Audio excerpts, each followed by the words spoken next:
अवाजी समातुन ताई radio voice of Sindh London.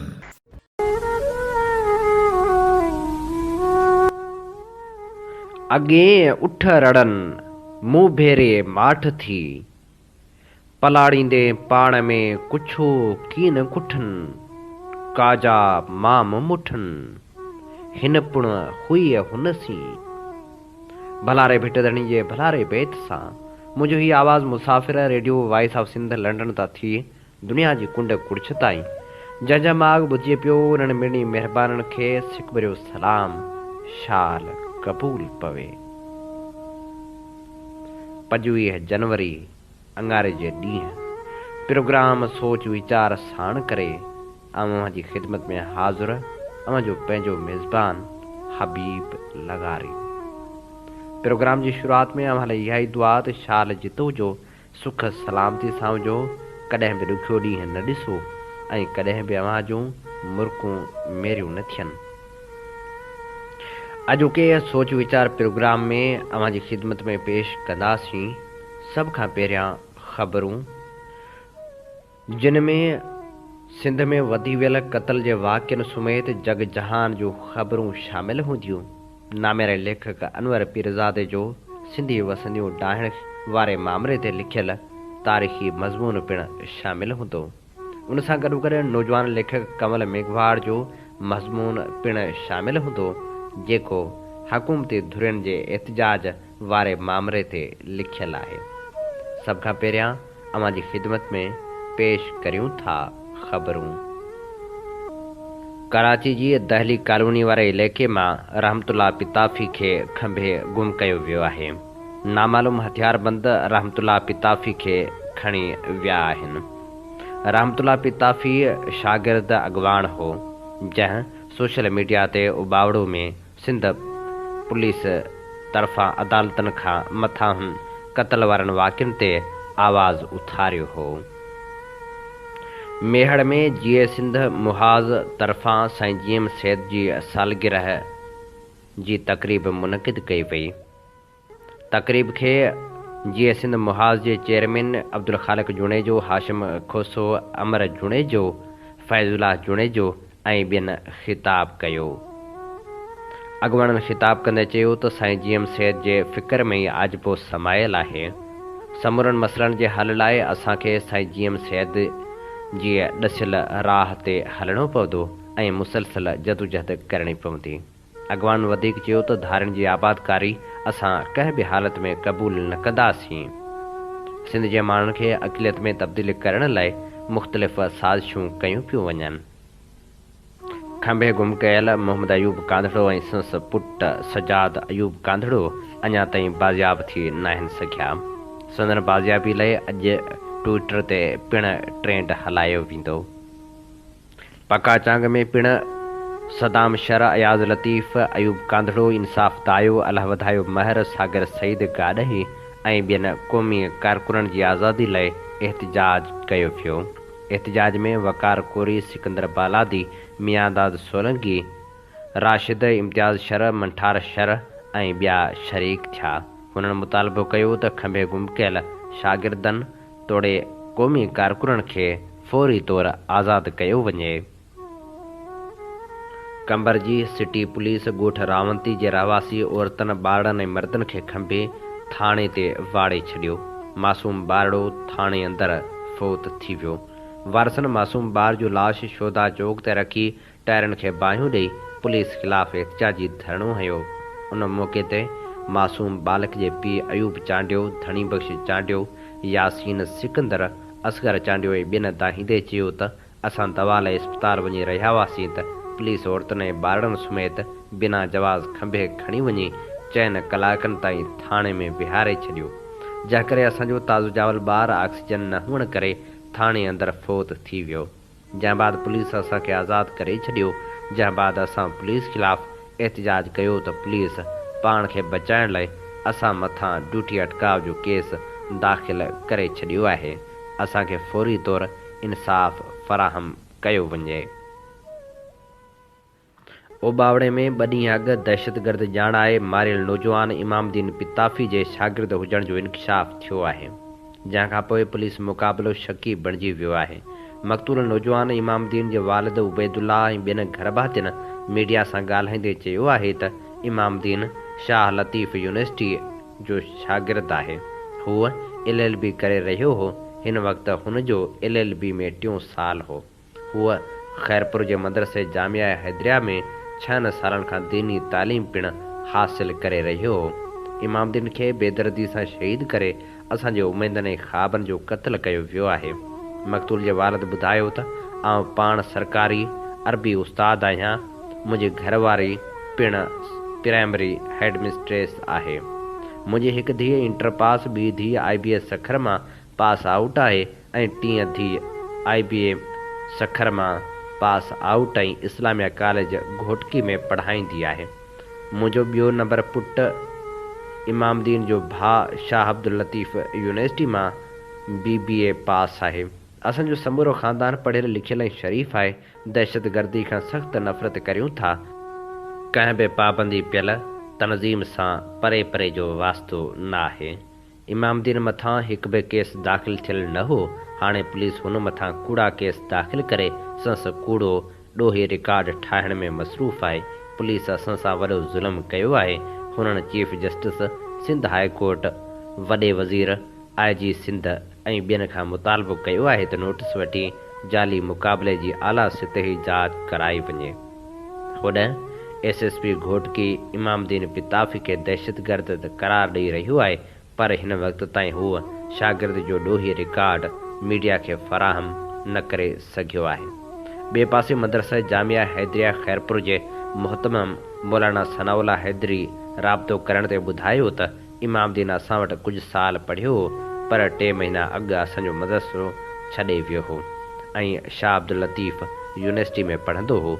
जांच मुकमिल थियण ऐं हक़ीक़तूं साम्हूं अचण ताईं आउं को बि रद्द अमल न ॾींदुसि। वाक़े जी जांच थियणु घुरिजे।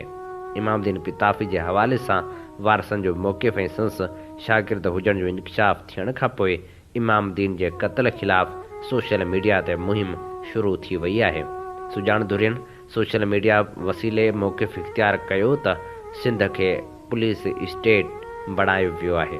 SSP घोटकी, SHO बावड़ू ऐं ॿियनि मुलविस एहलकारनि ख़िलाफ़ सख़्त क़ानूनी कार्रवाई कई वञे। सिंध में हिकु भेरो ॿीहर क़त्ल जे वाक़िअनि में वाध अची वई आहे। काज़ी अहमद भरिसां ॻोठ हसू खोसे में 18 वरहनि जे नौजवान छोकिरी खे क़त्ल कयो वियो। 18 वरहनि जी नाहिदा खोसो खे कारह जे इल्ज़ाम हेठि क़त्ल कयो वियो, जॾहिं त पोस्टमार्टम बाद लाश वारसनि हवाले कयो वियो।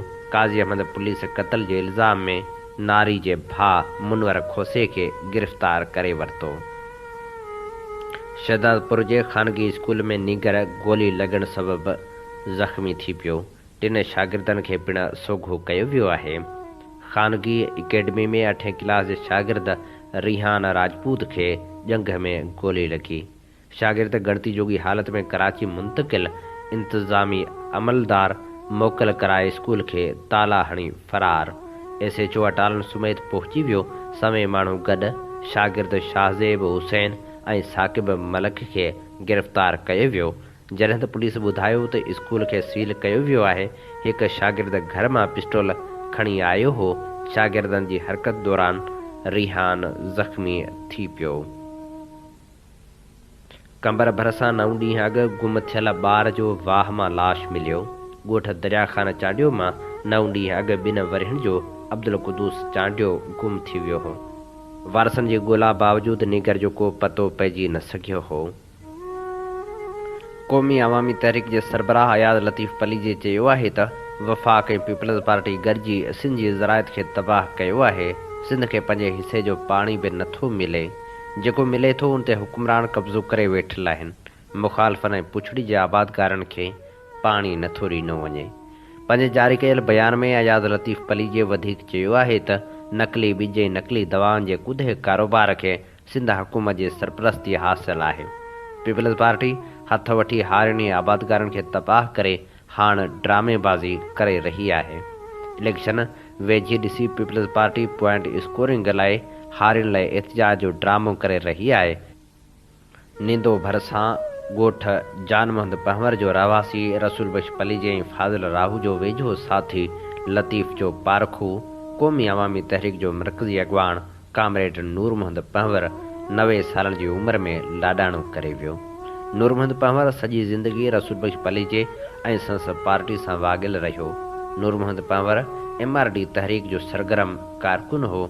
हुन सख़्तियूं बर्दाश्त कयूं ऐं जेल बि काटियो। नूर मोहम्मद पंवर हारियुनि जी थींदड़ जदोजहद जो मुख्य किरदारु हो। हुन सॼी ज़िंदगी देश लाइ वक़्फ़ करे छॾी। कामरेड नूर मोहम्मद पंवर जे विछोड़े ते अयाज़ लतीफ़ पलीजे ॾुख जो इज़हार कंदे चयो आहे त कामरेड नूर मोहम्मद पंवर सिंध जो सचो ऐं वफ़ादार सिपाही हो। हुन सिंध लाइ थींदड़ हर जदोजहद में अॻवानी वारो किरदारु अदा कयो। सिंध जी सियासी तहरीक जो सचो दयानतदार, मज़लूमनि जो आवाज़, वफ़ादार ऐं हक़ जो सिपाही हो। सिंध खेसि कॾहिं बि विसारे न सघंदी।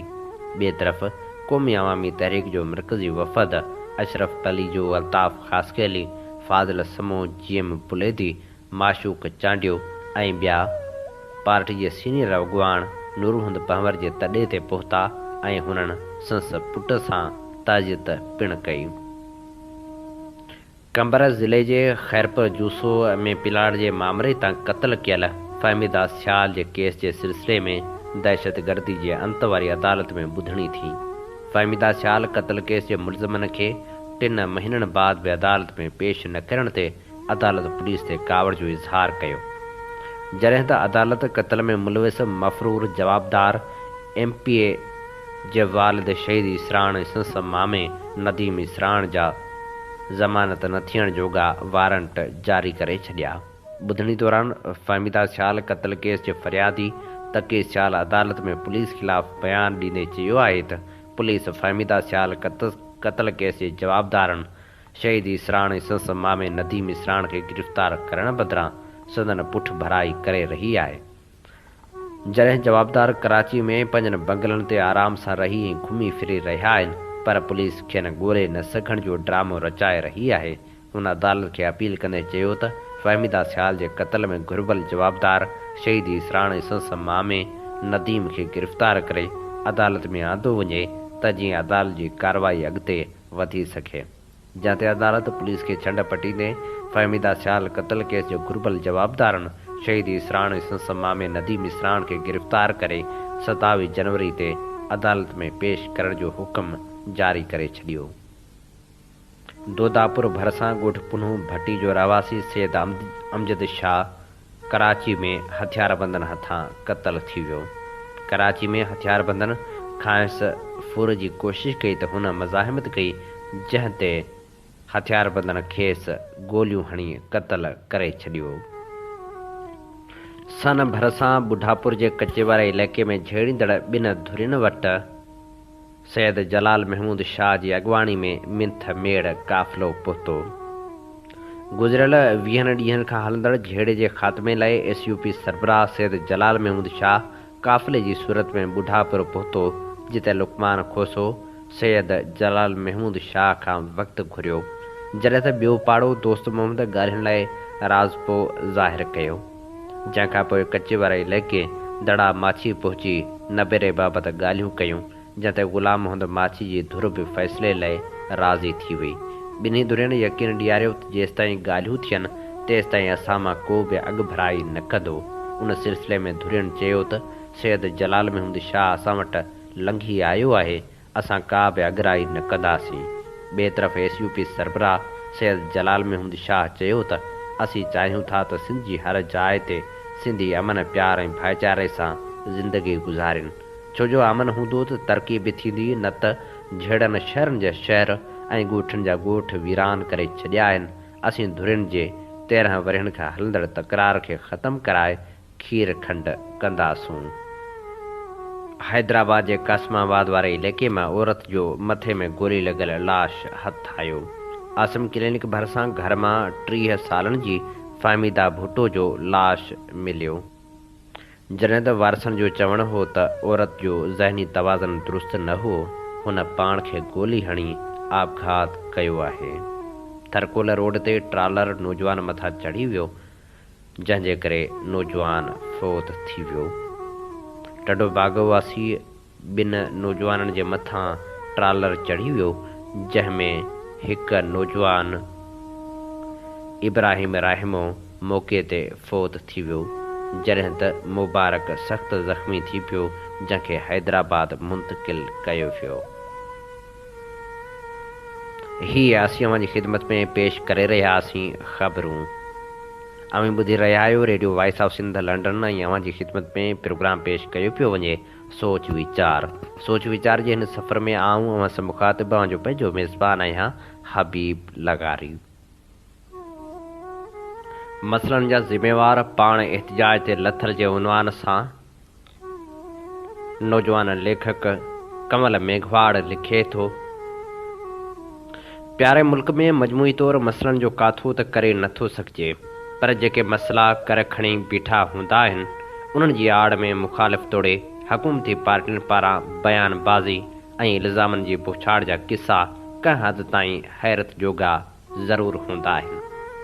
हाणे त हुकूमतनि जी वाली वारस सियासी पार्टियुनि ऐवाननि में हुल हंगामे खां वधी रोडनि ते अची हिक ॿिए मथां ज़िम्मेवारी उछलाइण लाइ एहतिजाजनि जो अनोखो सिलसिलो शुरू करे छॾियो आहे।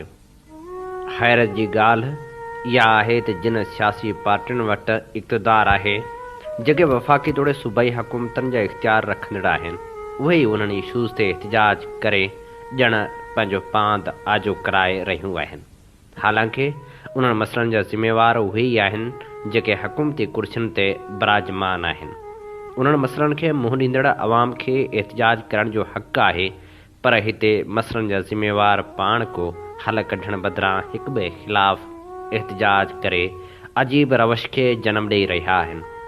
ख़ैर, हुकूमत जी ख़राब पॉलिसियुनि क़दमनि तोड़े कानूननि ऐं ठहिराउनि ख़िलाफ़ अपोज़िशन मौक़िफ़ त रखे ई सघे थी, पर वफ़ाक़ी हुक्मरान पार्टी ऐं सूबाई सरकार रखंदड़ पार्टी जॾहिं मसइलनि खे हल करण बदिरां घणो ज़ोर रोडनि ते अची हिक ॿिए ख़िलाफ़ जलूस कढण ऐं एहतिजाज शुरू करण ते ॾियनि त पोइ ॾोह कंहिंखे ॾिजे या अवाम आख़िर फ़रियाद करे त कंहिंजे दर करे। ताज़ो कुझु ॾींहं खां वफ़ाक़ी हुकूमत में वेठल PTI ऐं सिंध सरकार वारी पीपल्स पार्टी कुझु मसइलनि ते हिक ॿिए ख़िलाफ़ बयानबाज़ी खां वधी एहतिजाज जो सिलसिलो बि शुरू कयो आहे। हे उहे ई सियासी पार्टियूं आहिनि जेके चूंडण वक़्तु अवाम खे ख़ूबसूरत ख़्वाब ॾेखारे वोट वठी इक़्तिदार ताईं त पहुची वेंदियूं आहिनि, पर अवाम जे ॾुखनि सूरनि जो कॾहिं अज़ालो थींदे नज़र नाहे ईंदो। पंहिंजे प्यारे मुल्क में अवाम सहूलियतनि खां महरूम बणियल रहियो आहे। हिते कॾहिं तब्दीली जा भाषण ॾेई अवाम खां वोट पे वरितो वियो आहे, त कॾहिं सरसब्ज़ ऐं ख़ुशहाल पाकिस्तान जा ख़्वाब ॾेखारे इक़्तिदार जा मज़ा वरिता विया आहिनि। सिंध में त रोटी कपिड़ा मकान जे सैर में माण्हुनि खे महू रखी मथनि हुक्मरानी जो ताज 13 सालनि खां हिक ई पार्टी जे मथे ते सजायो वियो आहे। वोट ॾींदड़ माण्हू पंहिंजे मुक़दर जो फ़ैसिलो ॾेई उमेदवारनि खे उन उमेद सां ऐवाननि ताईं पहुचाईंदा आहिनि त संस मसइलनि खे हुकूमत आॾो रखी को दर्दनि जो दरमान थी पवंदो। पर कहिड़ो खातो हूंदो जंहिंजो मिसाल ॾेई सघिजे, जंहिंजी कारकर्दगी खे पेश करे सघिजे। रोड हादसनि जे ज़ख़्मियुनि खे मरहम पटी लाइ तड़पणो पवे थो, मरीज़ दवा दरमल लाइ दरबदर थियनि था, हारी आबादगार भाण लाइ वाझनि पिया त पोहरित तबिको मुनासिब ऐं सरकारी तौरु ऐलानियल अजूरे खां महरूम आहे। अटे लाइ आण चाहण वारा ख़ानदान बुखे पेट वेला था टारिन त किथे क़बीलाई झेड़नि ऐं तकरारनि में बेगुनाह कुस्ती वियल कुंदरनि जा माइट इंसाफ़ लाइ ॿाॾाईंदा था रहनि। किथे चोरियुनि ऐं फुरनि जा वाक़िया माण्हुनि खां निंडूं था खसनि त किथे बेरोज़गारी खां तंग नौजवान नौकिरियुनि लाइ था रोज़ जीअनि ऐं रोज़ मरनि। महांगाई बुख ऐं बदहाली एतिरी वधणु लॻी आहे जो उन्हनि मसइलनि खां मायूस थी माण्हुनि जे ख़ुदकशियुनि जा वाक़िया बि करे खणंदा रहिया आहिनि। उन्हनि मजमूई मसइलनि जो जहिड़ो जाॻंदो सबूत उहे मीडिया रिपोर्टूं आहिनि जेके अख़बारी सुर्खियुनि में रोज़ ज़ीनत थियूं बणिजनि ऐं TV चैनल ते नशर बि थियनि थियूं। अंदाज़ो पाण खे उनखां वधीक कहिड़ो थींदो जो उहे सभु मंज़र पंहिंजे अखियुनि ॾिठा आहिनि। उन्हनि सभिनी मसइलनि खे नबेरण ऐं अवाम खे सिहत, पाणी, तइलीम, गैस, बिजली, रोज़गार ऐं ॿियूं सहूलियतूं ॾियणु हुकूमतनि जो ई कमु आहे। तोड़ जो सूबनि में कुझु खाता खणी वफ़ाक़ जे मातहत हुजनि, उन सां वाॻियल मसइला भले उन्हनि जी ज़िमेवारी हुजे, पर सूबाई खातनि जी कारकर्दगी बि कंहिंखां ॻुझी नाहे। वॾे अरसे खां वठी सूबाई मसइलनि ते वेठल पीपल्स पार्टी हाणे कॾहिं महांगाई ऐं बिजली, गैस, लोड शेडिंग ख़िलाफ़ एहतिजाज पई करे त कॾहिं कणक या पाणी घटि मिलण ते वफ़ाक़ ख़िलाफ़ मुज़ाहिरा थी करे। साम्हूं वफ़ाक़ी पार्टी वरी हिन सूबाई सरकार ख़िलाफ़ सिंध में लांघमार जो ऐलान करे चुकी आहे। ॿिन्ही इक़्तिदारी धुरियुनि हिक ॿिए ख़िलाफ़ संदरा ॿधा आहिनि। छा पीपी सरकार वफ़ाक़ जे मातहत खातनि खां सवाइ बाक़ी खीर जूं नदियूं वहाए छॾियूं आहिनि? तब्दीली सरकार त हूअं बि अवाम मथां अज़ाब बणिजी कड़के पई आहे। उन ॿिन्ही धुरियुनि अवाम खे ख़ातिर ख़ासि सहूलियतूं त नाहिनि ॾिनियूं। माण्हुनि खां एहतिजाज वारो कमु बि पंहिंजे हिसे में आणे छॾियो आहे। जेका धुर पाण सूबाई सरकार हुजे, सूबे जे लाॻापियल मसइलनि खे हल करणु उन जी ज़िमेवारी थींदी।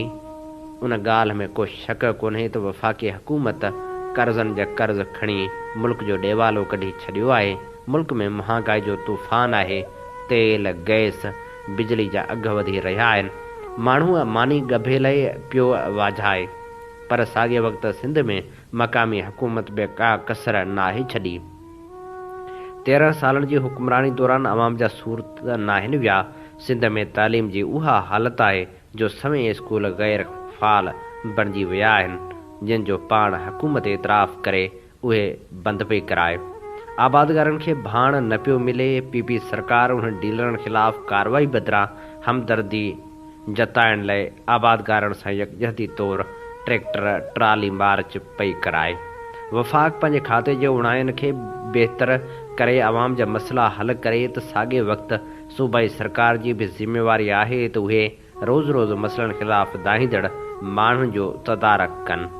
हिन वक़्तु जॾहिं अवाम महांगाई जी चकी में पीड़िजी रहियो आहे, बेरोज़गारी वधी वई आहे, ग़रीब माण्हू अटेले परेशान आहिनि, भाण न मिलण सबबि आबादगार तोड़े हारी मायूस बणिजी चुका आहिनि। सवें हज़ारे ॿार स्कूलनि खां ॿाहिरि आहिनि। इस्पतालनि में सिहत जूं सहूलियतूं कोन्हनि। उन खां सवाइ फ्रूट जी बाज़ार गरम आहे। उन वक़्तु हुकूमत में आयल पार्टियूं उन्हनि मसइलनि जी ज़िमेवारी हिक ॿिए मथां थापण जी कोशिश में रुधल आहिनि। हिक ॿिए जे ग़लतियुनि तोड़े पॉलिसियुनि खे पधिरो करे पंहिंजा पांद आजा कराइण में लॻल हुकूमतनि खे पाण खे एहतिजाज करण बदिरां असल मसइलनि ते सालनि खां सरापा सूर बणियल अवाम जे एहतिजाजनि जो हल ऐं तदारक ॻोल्हणु खपे, जेको संदनी फ़र्ज़ ऐं ज़िमेवारियुनि में शामिल आहे। हीअ ख़ूबसूरत मज़मून असां जी ख़िदमत में पेश करे रहियासीं नौजवान लेखक कंवल मेघवाड़ जो। हिन मज़मून जो उनवान हो मसइलनि जा ज़िमेवार पाण एहतिजाज ते लथल।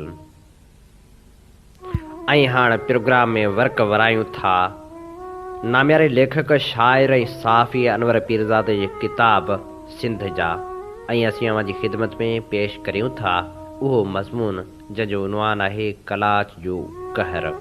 हीउ मज़मून 5 अक्टूबर 1999 ते लिखियो वियो हो। दुनिया जा तारीख़दान हैरान आहिनि त सिंध वादी जी 6000 वरिया पुराणी तहज़ीब जा ॾींदड़ मोहन जे दड़े जी तबाही खां पोइ केॾांहुं हलिया विया। हिन वक़्तु उन्हनि माण्हुनि जो को नालो निशान नथो मिले। ख़ासि करे यूरोप जा माहिर अञा ताईं उहा परोली न भञी सघिया आहिनि। अलबत्ता असांखे ईअं लॻे थो उन्हनि माण्हुनि आर्यनि जे हमले खां तंग अची वञी कारुंझर जबलनि में पनाह वरिती हुई।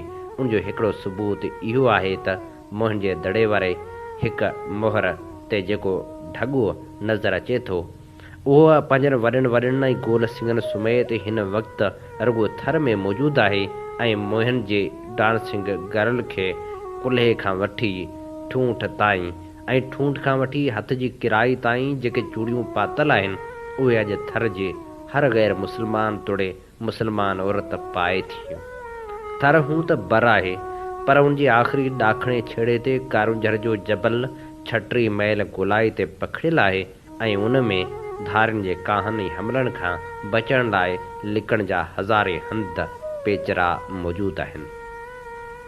सो दुनिया जी तारीख़ अहिड़नि ज़ुल्मनि जे दास्ताननि सां भरियलु आहे ऐं असां सां त जेके कहर थिया आहिनि उन जो हिकिड़ो मिसाल मोहन जो दड़ो आहे जंहिंजी आबादी ॾंद कथा मूजिबि 1 लख हुई। हिकु जर्मन माहिर जो चवणु आहे त हिन मौजूदु खंडरनि खे ॾिसी चई सघिजे थो त हिन शहर में 40,000 खन माण्हू रहंदा हुआ, पर हिन वक़्त ताईं थियल खोटाई मां सिर्फ़ु 36 या 40 हॾामा पिंजरा मिलिया आहिनि।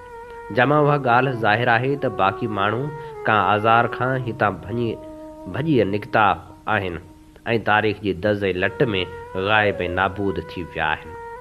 तारीख़ जे उन सितम ज़रीफ़िन खां डिॼणु घुरिजे। कराची जी तारीख़ शाहिद आहे त साल 1913 में हिन ॻोठ जी आबादी 2300 आदम हुई। अरबन जॾहिं सिंध फ़तह कई हुई त कराची जो बंदर वजूद न रखंदो हो। उन करे उहा जंग दीबल बंदर ते लॻी हुई जेको हिन वक़्त जे कराची खां ॾखण ओभर में 40 मीलनि जे फ़ासिले ते कहंदाबाद हो। अॼु तारीख़दाननि खां दीबल जा खंडर बि नथा ॻोल्हिया लभनि। सो कराची जी अॼोकी मेट्रोपॉलिटन बैन अल-अक़वामी शहर सिंधियुनि जो हिकु नंढड़ो ॻोठड़ो हो। यूरोपीय सियाहनि पहिरियों भेरो जॾहिं हिन ॻोठ जी सामुंडी किनारे ते पेर पातो हो त हुननि खे सॼी राति गॾहनि जूं हींगूं ऐं मच्छी जी छट निंड करण न ॾिनी हुई। हिन ॻोठ खे कलां जी वस्ती कोठींदा हुआ। शायदि हिते काली देवी जी पूॼा थींदी हुई, जंहिं करे उहा कथा मशहूरु थी त हिते कलां नाले हिकु ॾाही औरत रहंदी हुई, जंहिंजे नाले पुठियां लियारी वारो कला कोट जो इलाइक़ो मशहूरु थियणु लॻो। जंहिं करे ईरानी नार विच ओभर ऐं यूरोप जा जहाज़ अचणु लॻा। उहा मियां नूर मोहम्मद कलोड़े जे ॾींहंनि जी ॻाल्हि आहे जॾहिं सेवण जे सिंधी हिंदू सेठ भूजामल हिते वापारी कोठी खोली ऐं धाड़नि फुरण खां बचाव लाइ हिकु कचो कोट क़ाइमु कयो, जंहिंखे 2 दर विझरायाईं। जेको दर समुंड जे खारे पाणी ॾांहुं खुलंदो हो उनखे खारा दर ऐं जेको मलीर नदी जे मिठे पाणी ॾांहुं खुलंदो हो उनखे मीठा दर कोठियो वेंदो हो। बाद में मीरनि कराची फ़तह कई ऐं 1799 ईस्वी में मनहोड़े ते हिकु क़िलो क़ाइमु कयो। उहो क़िलो अंग्रेज़नि 1939 में फ़तह कयो, जंहिंखां पोइ 1943 में सिंध फ़तह थी वई। भिटाई साहिब 18 सदी ईस्वी जे पहिरें अध में कुलाच वारे कुन जो ज़िक्र कयो आहे। को जो कहर कलाच में जो घिड़े सो निए ऐं कलाच जे रहाकनि खे कलाची जे नाले सां सॾियो आहे।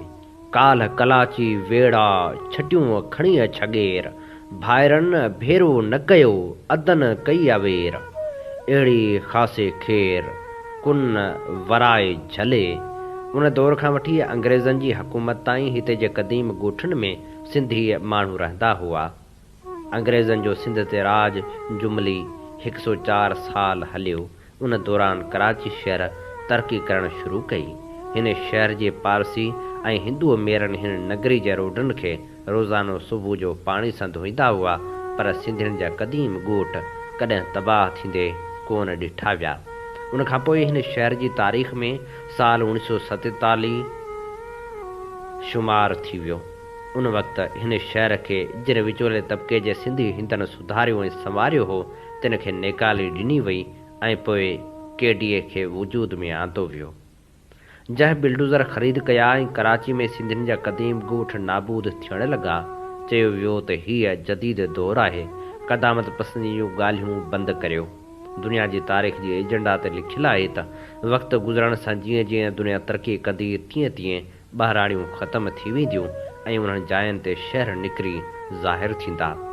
ऐं पोइ जॾहिं केडीए जा बिल्डोज़र चुरपुर में आया ऐं सिंधियुनि वावेला शुरू कई त सिंधियुनि जा क़दीम ॻोठ तबाह थी रहिया आहिनि, त चयो वियो त ही क़दीम परस्त हल्का आहिनि जेके तारीख़ जे फीथे खे पोइ फेराइणु घुरनि था ऐं जागीरदारी निज़ाम खे बरक़रार रखण जा जतन करे रहिया आहिनि, छाकाणि त सिंधियुनि जे क़दीम ॻोठनि खे मिसारे उन्हनि प्लाटनि ते जेके घण माड़ वापारी मर्कज़ अॾिजी रहिया आहिनि उहे सरमाएदारी निज़ाम जे तक़ाज़ा आहिनि ऐं सरमाएदारी निज़ाम जागीरदारी निज़ाम खां तरक़ी पसंद इर्तिका जी निशानी आहे।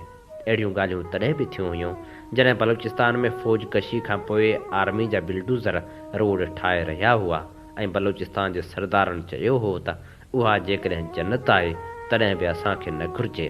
उनजो नतीजो इहो आहे त अॼु बलूचिस्तान में अमेरिका जा अॾा जुड़ी रास थी विया आहिनि।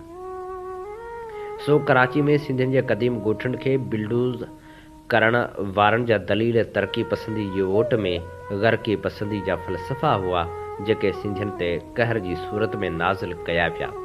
अॼु ताईं हिकु अंदाज़े मूजिबि 1000 खनि ॻोठ तबाह कया विया आहिनि। असां वटि बराबरि न मुकमिल अंग अखर आहिनि ऐं न असां हथे ख़ाली को एॾो वॾो सर्वे करे सघिया आहियूं। अहिड़ा वॾा प्रोजेक्ट सिर्फ़ु हुकूमतूं ई हलाए सघनि थियूं, छाकाणि त उन कम में अथाह वसीला कम अचनि था। उनजे बावजूदि असांजी सिंधी अदबी संगत कराची जे हिकु नौजवान इसहाक तुनिए अणहूंद जे बावजूदि हिकु दस्तावेज़ तयारु कयो हो जंहिंमें सवें सिंधी ॻोठनि जी तबाही जा अंग अखर मौजूदु हुआ।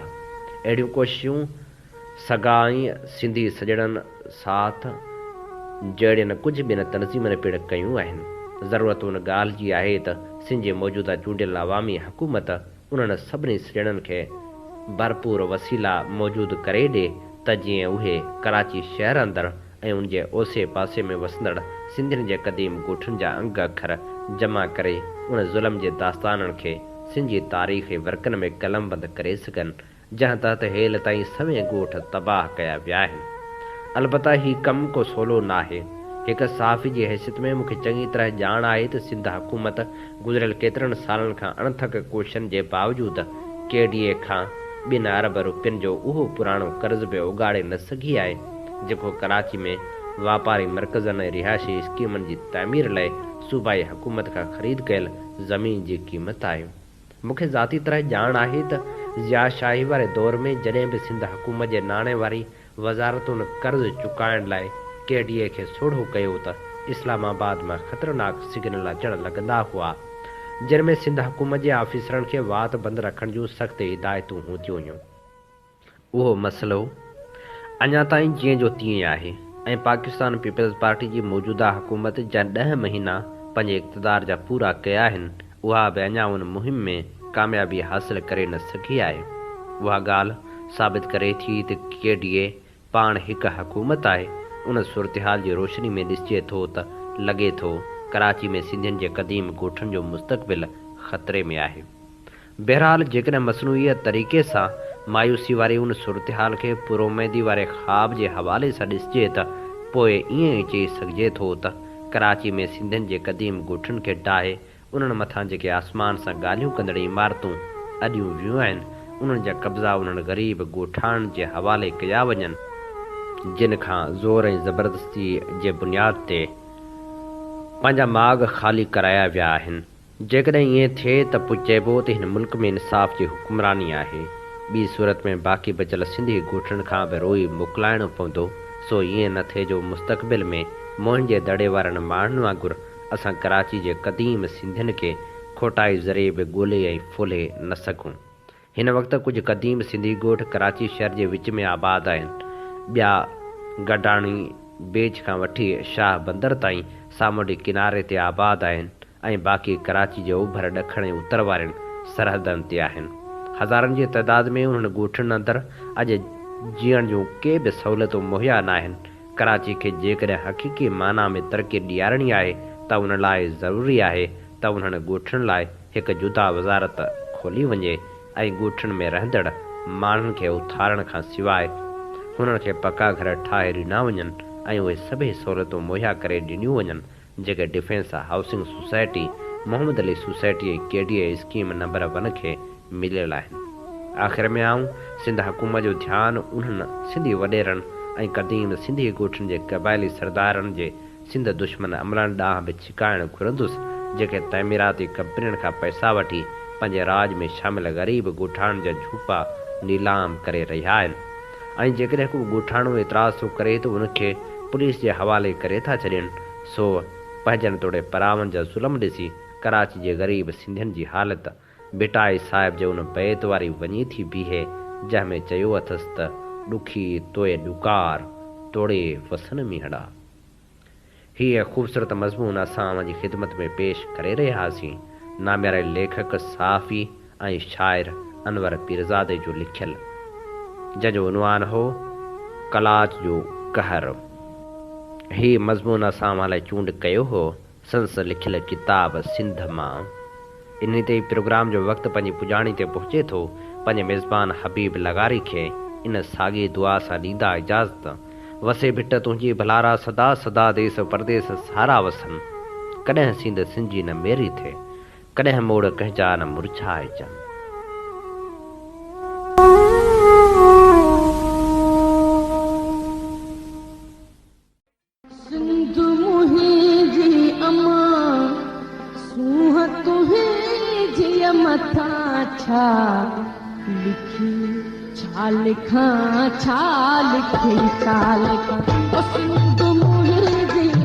दुनिया जा सिंधियो हिक मुठ थी सिंध बचायो।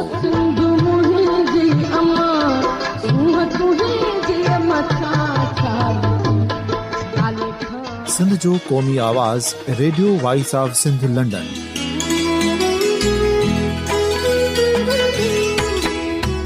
Radio voice of Sindh London पंहिंजी नशरियात में सिंध जी सियासत, समाज, इक़्तिसादियात, तारीख़, क़ौमी उमंगुनि ऐं इख़्लाक़ियात मुतलिक़ सिंध जी हक़ीक़ी तर्जुमानी कंदे प्रोग्रामनि खे असराइतो बणाइण लाइ सिंध जे घण घुरनि ऐं धरतीअ सां प्यार कंदड़ अदीबनि, दानिशवरनि, सहाफ़ियुनि, उस्तादनि, वकीलनि ऐं हर तबिके जे मानवारनि सजणनि खे सिंध में शऊरी इनकलाब लाइ सहकार जो सॾु ॾियूं था। अचो त गॾिजी सूफ़ियुनि ऐं संतनि वारी सिंध जो ओज हिकु मुठ थी वरी वापसि आणण वारे सफ़र जा साथारी बणिजऊं।